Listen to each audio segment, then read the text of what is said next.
मैं अयोध्या के भगवान श्री राम का क्लोज फ्रेंड हूँ, सखा हूँ, उनका मानो मित्र हूँ। प्रभु श्री राम एक जीवित लेकिन नाबालिग व्यक्ति हैं। मैं उनकी तरफ से अदालत में अर्जी लगा रहा हूँ कि अयोध्या राम जन्मभूमि बाबरी मस्जिद ज़मीन विवाद में तमाम पक्षकारों की तरह स्वयं भगवान श्री राम और विवादित स्थान श्री राम जन्मभूमि को भी एक पक्षकार बनाया जाए।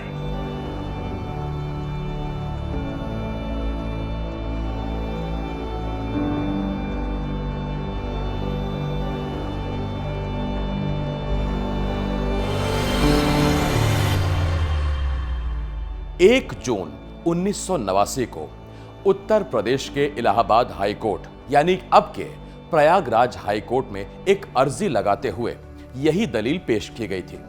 देवकी नंदन अग्रवाल नाम के एक शख्स ने यह दलील रखी थी। अग्रवाल की इस दलील को सुनकर थोड़ी देर के लिए हाई कोर्ट के जज भी हैरत में पड़ गए, क्योंकि भगवान तो एक श्रद्धा है, भाव है, आस्था है, जिसका प्रतीक मूर्ति है, चित्र है, भक्तों की भावनाओं में बसा चरित्र है।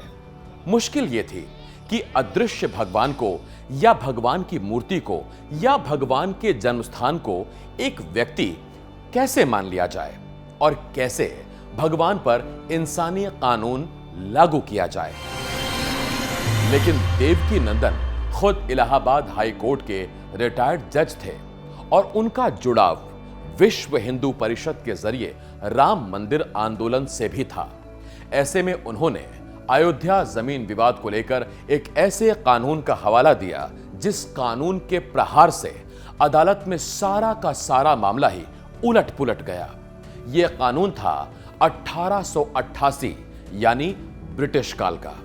दरअसल हिंदू मान्यता के अनुसार जिस मूर्ति में प्राण प्रतिष्ठा की गई होती है और जिस मूर्ति की बाकायदा विधि विधान से पूजा अर्चना की जाती रही हो, श्रद्धालुओं की नजर में उस मूर्ति को जीवित माना जाता है।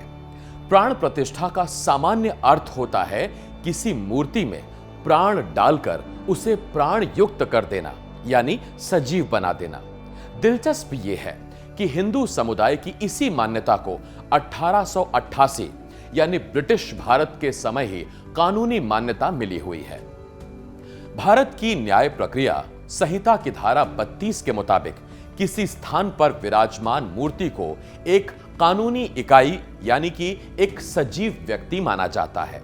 इसीलिए ऐसी मूर्तियों के लिए बिल्कुल इंसानों की तरह ही कुछ कानूनी अधिकार भी निर्धारित किए गए हैं, जिसके तहत भगवान भी इंसानों की तरह अदालत जा सकते हैं, भगवान भी केस कर सकते हैं, भगवान पर भी कोई इंसान मुकदमा दर्ज करा सकता है और इंसानों की तरह भगवान को भी संपत्ति रखने का अधिकार है।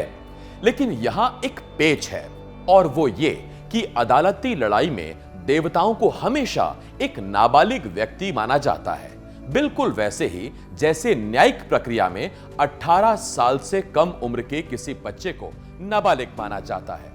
इसीलिए जिस तरह नाबालिग बच्चों के लिए अदालत में यह प्रावधान है कि कोई शुभ चिंतक या गार्जियन उनका कानूनी प्रतिनिधि हो सकता है, उसी तरह भगवान को भी अपने हितैषी मानव मित्रों के जरिए अदालत में अपनी बात रखने का अधिकार है। क्योंकि देवकी नंदन अदालती कागज और कानूनों की व्याख्या में एकदम दुरुस्त पाए गए, इसीलिए इलाहाबाद हाई कोर्ट ने अग्रवाल की अर्जी और दलीलों को न सिर्फ स्वीकार किया बल्कि उन्हें अदालत की तरफ से भगवान राम का मानव मित्र भी नियुक्त कर दिया गया। और इसका नतीजा यह हुआ कि 1 जून 1989 को अयोध्या मंदिर मस्जिद जमीन विवाद में सिविल सूट नंबर 5 दाखिल हुआ और इसके साथ ही स्वयं भगवान राम अपने बाल रूप यानी कि रामलला विराजमान के तौर पर विवादित जमीन पर मालिकाना हक का दावा करते हुए स्वयं एक पक्षकार बन गए। यहां गौरतलब है कि रामलला से पहले हिंदू पक्षों की तरफ से अदालत में जो भी केस दायर हुए उसमें जमीन के मालिकाना हक की मांग की बजाय सिर्फ पूजा पाठ और मैनेजमेंट की मांग की गई थी।